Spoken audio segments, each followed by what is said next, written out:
ሰላም ሰላም እንደምን ቆያችሁ ውድ የቤተሰብ ቲዩብ ተከታታዮች እንደምን ቆያችሁ እንደምን ናችሁ እኔ አለው እግዚአብሔር ይመስገን እስካሁን አለን እንግዲህ በአዲስ መልኩ አስቀኝና አስተማሪ በሆኑ ቪዲዮዎች ተከስተናል ለመጀመሪያ ያህል በትንሽ እንጀምራለን እናንተ ደግሞ ሰብስክራይብ ሼር ኮፒ ሊንክ ያርጋችሁ አግዙኝ አዲስም ከመሆኑ የተነሳ አበረታቱኝ እኔም ደግሞ ለእናንተ የሚገባውን ይዤ ቀርባለሁ እላችኋለሁ ዳይ ወደ ቪዲዮ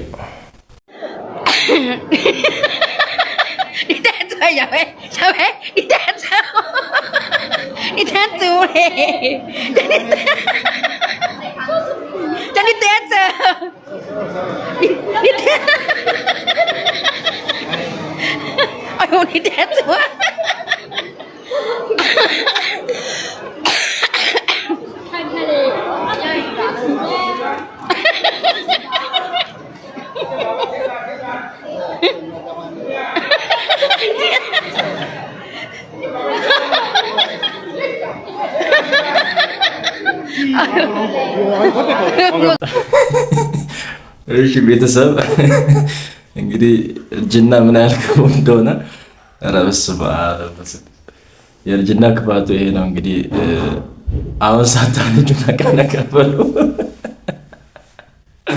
ስታረጁ እንዲህ ነው የምትሆኑት እስቲ ደግሞ ይሄን አዲስ ፓስተር ሰምታችኋል ደግሞ ወቀውት የተሞላ እንዴት አርጎ ስለ ሃይማኖት አብጠርጥሮ እንደሚያወራ ስሙልኝ በስማ ባይ ዘ ወይ አክሊስ ሂል የሚባል መወጊያችን ምን እንደው ታውቃላችሁ እኛ የሉተር ልጆች ነን ስንል ነው ነገር ያበቃው እኛ የጳውሎስ ልጆች ነን አውግስጢኖስ ይመለከተናል ፖሊካርፕ ይመለከተናል አትናሲዮስ ይመለከተናል ቀጳዶሽያን አባቶች ይመለከቱናል የኛም አባቶች ናቸው ወደ ማለት መመለስ አለብን እነሱ ስናነብ ሉተርና ካልቪን ላይ ጭቅጭቅ አቆመን ክርስትና ከ16ኛ ዘመን ያልፋል ወገኔ አሁን ጥቅስ ላይ ብንከራከር እኛ ፕሮቴስታንቶች ማን ነው መዳኝልን አይ ኢንተርፕሪቴሽን ላይ ብንከራከር አንድ ጥቅስ ስንፈታ ሙሉ ወንጌል በዛ ቃለ ሕይወት በዛ መሰረተ ክርስቶስ በዛ ፈታችና ተበጣጠስን ማን ነው የሚያስታርቀን ማንንም ኦርቶዶክሶች ምንድነው ብሉት ካቶሊክና ኦርቶዶክስ አይ ጥቅስ ላይ ብንጣላ ማን ያስታርቀናል ጥቅሱን አባቶች ፈተውታል አባቶች ደግሞ ለሐዋርያት ቅርብ ናቸው ስለዚህ ከመጽሐፍ ቅዱስን ለመፍታት ራሱ ምን እንፈልጋለን ትውፍት እንፈልጋለን ይላሉ ማለት ነው ሶ ኢት ኢዝ ስለዚህ አባቶች ጋር ስንመለስ ይሄውና ከኒቂያ ጉባኤ ርቀናል ከቁስጥንጥንያ ጉባኤ ርቀናል ትሪኒቲን አናስተምርም ክርስቶሎጂን አናቅም ስንልና ስንሟገት አስተምሮ ጤናማ የሆነ ወደ ቦታ ሲመለስ ምናልባትም ቸርች ልትለወጥ ትችላለችና የቃለ ሕይወትም ቃለ ሕይወት ብትሆን ያ ወደ ቃለ ሕይወትነት ብትመለስና በቃ የኔ ስለ መሰረቴ ይሄ ነው ሙሉ ወንጌልም ሙሉ ወንጌል ብትሆን መሰረተ ክርስቶስም ወደ ትራዲሽኗ ብትመለስ ምን ይሆናል አይ ቲንክ በተወሰነ መልኩ ቢያንስ ወደ ትራዲሽናችን ተመልሰን የቤታችንን ስርዓት ይዘን እንኖራለን ደቀ መዝሙር አማኞችን አምርተን ወይንም አፍርተን የሚል ነው ስለዚህ በፖፕ ትመራ ሳይሆን አሁን በካውንስልም አንድ ብንሆን በወንጌላውያን አብያተ ክርስቲያናትም አንድ ብንሆን በተግባር አንድ ነው that's the political tool እንዴት ነው የፖለቲካ ስምምነት አድርገን እንደ ተቋም ምን ይኖረው የሚል ነው እንጂ መንፈሳዊ አንድነት እንፈጥራለን አይደለም ካውንስልም ሲቋቋም የተቋቋመው መንፈሳዊ አካል ለመሆን አይደለም እንደ እንትኑ ፕሮቴስታንቲዝም እኛ የኔ ኦብዘርቬሽን መጀመሪያ ፕሮቴስታንቲዝምን መረዳት አለብን ፕሮቴስታንቲዝም አንድ የሚሆን ሃይማኖት አይደለም you cannot make በቲዮሎጂ ድርድር በሽማግሌዎችና በመሪዎች ስብሰባ በነገረ መለኮት አዋቂዎች ምክር ፕሮቴስታንትን አንድ አናረግም መሆን አይደለም መጀመሪያ ልዩነቶቻችን እንወቅ ያስተምሮ ያመጣጥ የታሪክ ልዩነት አለ ሉተራን ናቸው ባፕቲስቶች ባፕቲስት ናቸው ሜኖናይቶች ሜኖናይት ናቸው ሙሉ ወንጌል ናት ቃለ ሕይወት ናት ይሄ ያስተምሮና የልምምድ መሰረቱ ይኸውላችሁ የቲዮሎጂካል ኮንቨርሴሽን ብቻ አይደለም የሚለያየን ኢንተርፕሪቴሽን ይለያየናል ሶላ ላይ ለምንድን ነው ማንግባባው ኢየሱስ ብቻ ብለን እኮ በኢየሱስ አንስማማምኛ ለምንድን ነው ማንግባባው ኢየሱስን ምን ተረጉምበት መንገድ አለ የመጣንበት ቤተ እምነታዊ አካሄድ ይገራዋል ያንን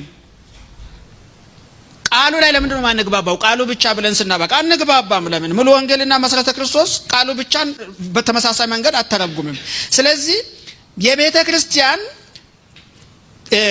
የዲኖሚኔሽናል ያስተምሮና የልምምድ አስተሳሰብ ኢንተርፕሪቴሽናችንን ይገራል። አይደለም ሶላና ኤቫንጀሊካል አራቱንም ተው፣ በመጽሐፍ ቅዱስ አንስማማም። ታውቃላችሁ አይደል?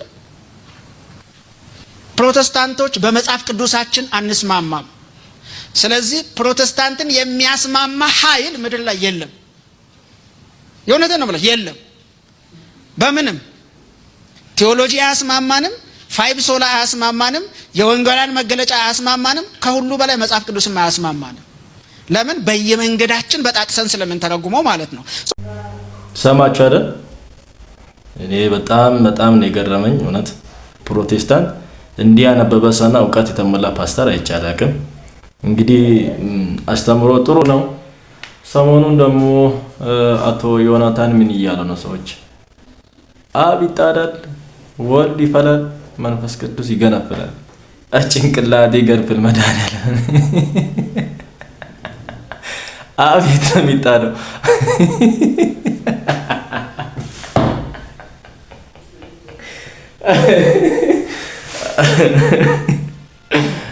ኦርቶዶክስ ላይ አብ ፀሐይ ነው፣ ወልድ ፀሐይ ነው፣ መንፈስ ቅዱስ ፀሐይ ነው የሚለውን የሥላሴን አስተምሮ አብ ይጣዳል፣ ወልድ ይፈላል፣ መንፈስ ቅዱስ ይገነፍላል።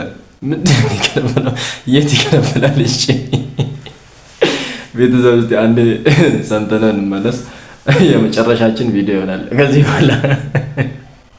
አብ ይጣዳል፣ ወልድ ይፈላል፣ መንፈስ ቅዱስ ይገነፍላል። ጻፍ። በይቅር ባይ ልብ ላይ አብ ይጣዳል፣ ወልድ ይፈላል፣ መንፈስ ቅዱስ ይገነፍላል። አብ ይጣዳል፣ ወልድ ይፈላል፣ መንፈስ ቅዱስ ይገነፍላል።